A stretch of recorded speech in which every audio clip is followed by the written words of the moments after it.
Create your dream with Success Television. Can people truly change, reinvent themselves into more balanced, more caring, more productive individuals? Stephen Covey, for one, says yes.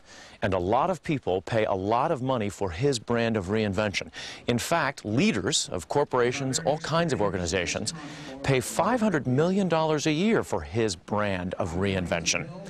Covey himself is a former Brigham and Young University business professor who has turned himself into a self-help mogul.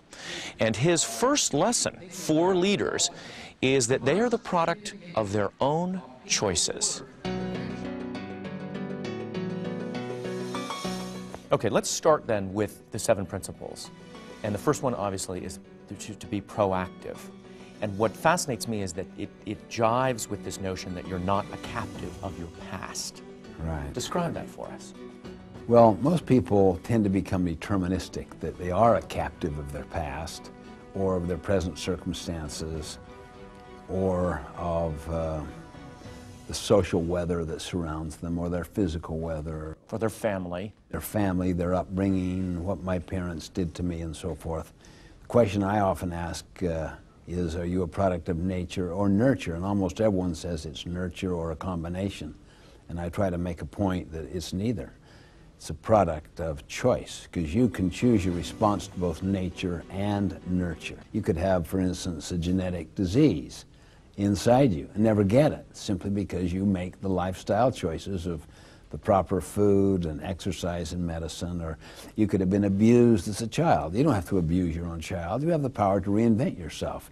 That's not so with animals. So the space between stimulus and response is the freedom to choose your response. Let's stop for a second and focus on the space between the stimulus, if you will, or whatever happens to you in your life, and then your response. What, is that a minute second in most instances? Is it something we can expand? Absolutely, we can expand it. But with some people that have been, say, powerfully deprived or rejected, or maybe this very little space, see, with others that have had very affirming, unconditional love growing up and so forth, they could have a very large space.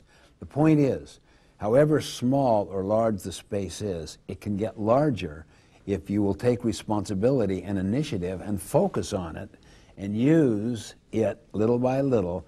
It gets larger and larger until eventually your response changes the very stimulus of your life.